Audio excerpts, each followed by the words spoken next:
জাহিদ, জাহিদ তুমি? কি বললি তুই? তুই স্যারকে স্যারের নাম ধরে ডাকছিস? এত বড় সাহস তোর! ম্যাম, আপনি আমাকে থাপ্পড় কেন মারলেন? সে আপনার স্যার হতে পারে, কিন্তু আমার বন্ধু। আমরা একসাথে পড়তাম। জাহিদ, তুমি আমাকে চিনতে পারছো না? আমি তুহিন। না, চিনছি না তো। কে তুমি? দেখেছিস, স্যার তোকে চেনে না, আর তোদের মতো লোকদের চিনতেও চায় না। জাহিদ, তুমি আমাকে চিনতে পারছো না? মনে করে দেখো, আমরা একসাথেই কলেজে পড়তাম, একই বেঞ্চে বসতাম, আর তুমি আমার নোট কপি করতে। হ্যাঁ, তুহিন জোয়ারদার। হ্যাঁ। আরে ভাই, তুমি কেমন আছো? হ্যাঁ, আমি ঠিকঠাক আছি। আর তুমি বলো, তুমি কেমন আছো? হ্যাঁ, আমি ভালো আছি। তা তুমি এই অফিসে কাজ করো? হ্যাঁ, আমি এখানে কাজ করি। আর আমি তো ভাবতেই পারিনি তোমার সাথে এভাবে এখানে দেখা হয়ে যাবে। হ্যাঁ, 2 দিন আগে আমি এখানে একটা অফিস কিনেছি। এখন থেকে আমি আর আমার টিম এখানেই কাজ করব। ও, কংগ্রাচুলেশন বন্ধু। Thank you. তো তুমি এখানে কিভাবে আসলে? আমারও একটা ভালো চাকরি হয়েছিল।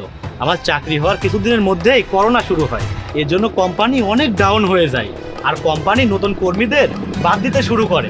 আর তার মধ্যে আমিও ছিলাম। পরে অনেক চেষ্টা করেছি ভালো চাকরি খোঁজার, কিন্তু পাইনি। সংসার চালাতে অনেক কষ্ট হচ্ছিল, তাই এই চাকরি বেছে নিয়েছি। হ্যাঁ, ওই করোনা অনেক মানুষের জীবন নষ্ট করে দিয়েছে, অনেক মানুষের অনেক ক্ষতি করেছে। আচ্ছা তুহিন, আমার একটু দেরি হয়ে যাচ্ছে। আমার 4টার সময় একটা জরুরি মিটিং আছে। তো আমি মিটিং শেষ করে বিকেলে তোমার সাথে দেখা করি। তুমি আমার অফিসে এসো, ঠিক আছে? আচ্ছা, ঠিক আছে। ঠিক আছে, আসছি এখন। চলো। স্যার, আল্লাহর রহমতে অনেক ভালো হয়েছে। আশা করি এই প্রজেক্টটা আমরাই পাবো। হ্যাঁ, অবশ্যই, কেন নয়। আচ্ছা স্যার, একটা কথা বলবো। হ্যাঁ, বলো। আপনি আমাদের কোম্পানির দারোয়ানকে দেখা করতে বলেছেন। এর জন্য তো আপনার সম্মান নষ্ট হবে। আর সবাই যদি জানতে পারে যে একজন সাধারণ গার্ড আপনার বন্ধু, তাহলে তো আপনার আর আমাদের কোম্পানির বদনাম হবে। এর জন্য আমি বলছি, ওই গার্ডটাকে চাকরি থেকে বের করে দিন, আপনার জন্য ভালো হবে। হ্যাঁ, ঠিকই বলেছো। আসলে আমি অনেক কষ্ট করে আমার এই কোম্পানিটা করেছি, আর সেটা আমি ওর জন্য নষ্ট হতে দিতে পারি না। ঠিক আছে, চলো দেখি ওর জন্য কি করা যায়।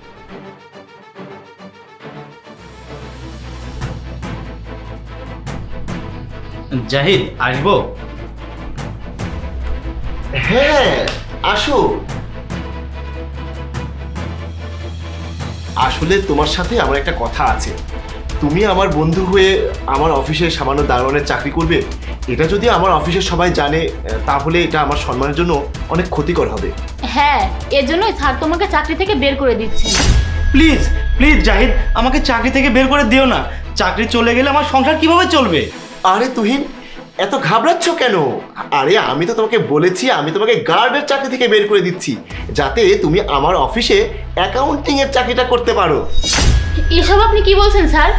হ্যাঁ অপু, তুমি তো বলেছিলে যে আমার বন্ধু হয়ে সামান্য দারোয়ানের কাজ করলে আমার সম্মানের ক্ষতি হবে, তাই আমি ওকে বড় চাকরি দিলাম।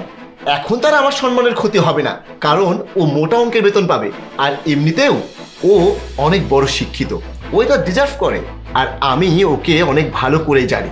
আমরা একসাথে কলেজ পাশ করেছি, আমি জানি ও ইমানদারের সাথেই আমাদের অফিসের কাজটা করবে। থ্যাংক ইউ জাহিদ, তোমাকে অনেক অনেক ধন্যবাদ। আজকাল তো বন্ধুত্ব শুধু নামেই রয়ে গেছে। তুমি আজকে এটা প্রমাণ করে দিয়েছো যে বন্ধুত্ব এখনো বেঁচে আছে। এতদিন দেখা না হওয়ার পরও তুমি আমার এত বড় উপকার করলে। হ্যাঁ, আমি তোমার এই ঋণ কোনোদিনও ভুলতে পারবো না।